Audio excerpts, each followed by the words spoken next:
একসময় যাকে আকাশের রাজা বলা হতো, যাকে মহাজাগতিক ন্যায়ের সর্বোচ্চ বিচারক মানা হতো, যিনি ছিলেন মানুষের প্রতিটি পাপ পুণ্যের নীরব সাক্ষী, আজ তার নামটাই প্রায় অপ্রাসঙ্গিক হয়ে উঠেছে। তিনি আর কেউ নন, তিনি বরুণ দেব। পুজোর ঘটের জলে, প্রতিটি নদীর স্রোতে, প্রতিটি সমুদ্রের ঢেউয়ে যার উপস্থিতি, আর সেই দেবতার মন্দির খুঁজে পাওয়াটাই প্রায় অসাধ্য ব্যাপার। পুরানো প্রেরণায় আপনাকে স্বাগত। এই ভিডিওতে আমরা দেখব কিভাবে বৈদিক যুগের সর্বোচ্চ দেবতা ধীরে ধীরে শুধুমাত্র জলের দেবতায় সীমাবদ্ধ হয়ে গেলেন, আর কেন তার উপাসনা প্রায় অদৃশ্য। আসলে প্রাচীন বৈদিক যুগে বরুণদেব শুধুমাত্র জলের দেবতা হিসেবে সীমাবদ্ধ ছিলেন না। তিনি ছিলেন অদিতি আর কাশ্যপের পুত্র, অর্থাৎ তিনি সূর্যেরও ভাই। প্রাচীন বৈদিক দর্শন অনুযায়ী তিনি আকাশ, নক্ষত্রলোক, মহাজাগতিক সমুদ্র, এমনকি সব কিছুর অধিপতি ছিলেন। ঋগ্বেদে তাকে বিভিন্ন নামে ডাকা হয়েছে। কখনো তাকে আকাশের রাজা, কখনো রীতির রক্ষক, আবার কখনো নীরব সর্বজ্ঞ সাক্ষী হিসাবে পুজো করা হয়েছে। যদি গভীরতার সঙ্গে দেখা হয় তাহলে আমরা এটা অনুভব করতে পারবো প্রাচীন বৈদিক যুগের অন্যতম তিনজন দেবতা ছিলেন। এদের মধ্যে অগ্নি ছিলেন মানুষ আর দেবলোকের বার্তাবাহক, বায়ু ছিলেন প্রাণ আর ঝড়ের শক্তি, আর বরুণ ছিলেন সর্বোচ্চ বিচারক। এই বরুণের হাজারখানা চোখ ছিল।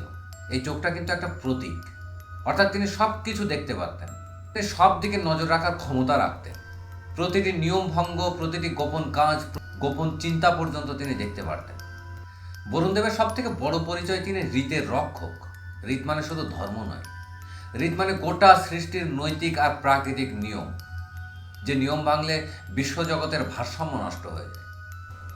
এই কারণে বরুণদেবকে শুধুমাত্র পুজো করা হতো না, একসঙ্গে তার প্রতি ছিল এক ধরনের নৈতিক আতঙ্ক।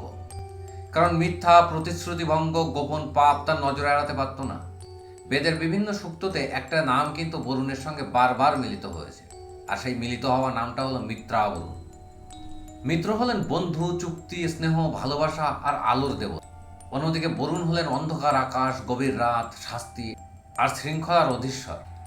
একদিকে মিত্রদেব যেমন বন্ধন তৈরি করে মানুষের মধ্যে মিত্রতা, চুক্তি এগুলো কন্ট্রোল করে, অন্যদিকে চুক্তি ভাঙলে বরুণ তার বিচার করে আর শাস্তি দেয়।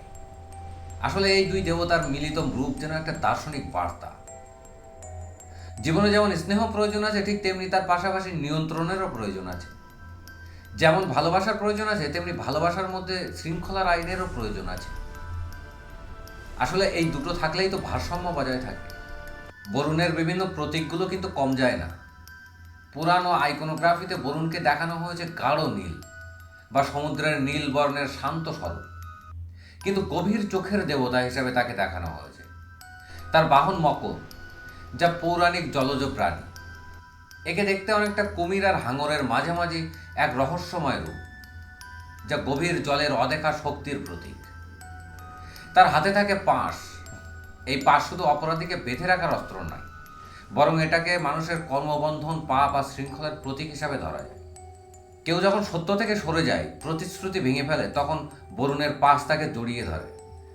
শুধু তাই নয়, দিকপাল হিসাবে বরুণ পশ্চিম দিকের রক্ষক, যেখানে সূর্য ডুবে যায়, যেখানে অন্ধকার ঘনিয়ে আসে, যেখানে আছে রহস্য, গভীরতা, ঠিক বরুণের স্বভাবের মতো। এবার যদি একটা প্রশ্ন করি, আজকে কি বরুণের কোনো মন্দির দেখা যায়? তবে পাকিস্তানের করাচিতে একটা প্রাচীন বরুণ মন্দির আছে, যা এখন প্রায় বিরল আর ঐতিহাসিক নিদর্শন। কিন্তু তার মানে এই নয় যে হিন্দু পূজায় বরুণ নেই, বরং তার উল্টো। যখন আমরা মঙ্গল ঘট স্থাপন করি, কলসে জল ভরে নারকেল বসাই, তখন মন্ত্র উচ্চারণ করা হয় ওং বং বরুণায় নমঃ, অর্থাৎ প্রথমেই জলদেব বরুণকে আহ্বান করা হয়। জলের মধ্যে স্থাপিত করা হয় দেবতাকে। সেই জলই হয়ে ওঠে পবিত্রতা, শুদ্ধিকরণ, জীবনের উৎস। আজও ভারতের অনেক অঞ্চলে বৃষ্টি আর সুজলা সুফলা পৃথিবীর কামনায় বরুণ যজ্ঞ অনুষ্ঠিত হয়। আসলে বরুণ হলো গৃহস্থ আর কৃষকের আশা। শুধু কি বরুণদেব এখানেই সীমাবদ্ধ? না, মৎস্যদেবী, নাবিক থেকে শুরু করে সমুদ্রযাত্রী, ঝড়ের আগে বা পরে যখনই জলপথে নামে, তার আগে সরল ভাষায় বলে ওঠেন, জলদেবতা আমাদেরকে রক্ষা করুন। কিন্তু এখন একটা বড় প্রশ্ন, এত শক্তিশালী, এত নৈতিক, এত দার্শনিক এক দেবতা, কেন আজ তার নাম খুব অপ্রাসঙ্গিক? একটা কারণ হতে পারে ঐতিহাসিক।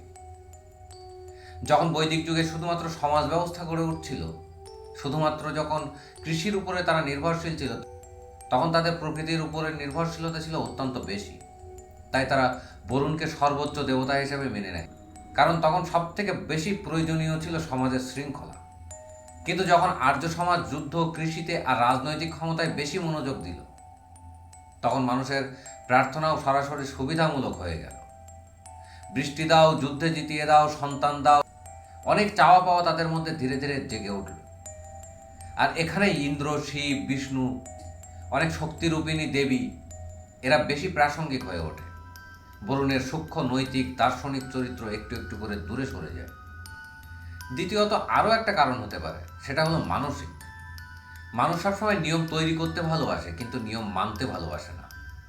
মানুষ এমন দেবতা থেকে একটু দূরেই থাকতে চায়, যিনি সব দেখছেন, সব জানছেন, সব পাপ গুনছেন, অত্যন্ত নৈতিক, কঠোর, শৃঙ্খলাপরায়ণ। সেই জন্য হয়তো বরুণ ধীরে ধীরে প্রাসঙ্গিকতা হারাতে শুরু করেছিল। এরপরে আবার আরও একটা ব্যাপার আসে, ভক্তি। ভক্তি যুগের দেবতাদেরকে আমরা একটু বেশিই ভালোবাসি, কারণ তাদের মধ্যে করুণাময়, খেলার সাথী, মাতৃসুলভ বা রক্ষক রূপ দেখা যায়।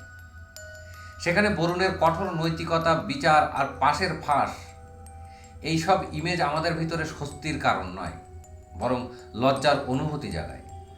ফলে বরুণদেব দৃষ্টির সামনে মন্দিরে থেকেও ধীরে ধীরে সরে গেলেন। তার জায়গা হলো পূজার ঘটের ভেতর, কল্পিত সমুদ্রের গভীরে। তিনি শুধু সীমাবদ্ধ থেকে গেলেন বেদমন্ত্রের পাতায়। কিন্তু আধ্যাত্মিক গুরুত্ব হারিয়েছে কি তার? বর্তমানে কিন্তু আমরা এক নতুন সংকটে আছি, জল সংকট।